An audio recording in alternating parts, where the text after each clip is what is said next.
here are my 6 steps to the correct boxing stance. Step number 1 is heel toe. What I mean by that is you want your front toe, so we're using this tape line, touching, and your back heel. Step number 2, your feet are at a 45-degree angle.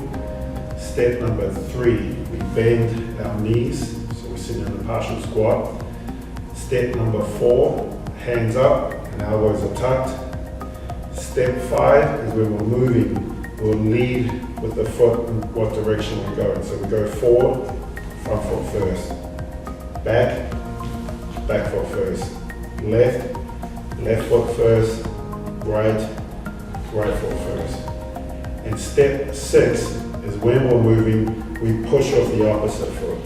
So if I go forward, I'm pushing off my back foot. If I go back, I'm pushing off my front foot. If I go left, pushing off my right foot. If I go right, pushing off my left foot. And that's your correct boxing stance.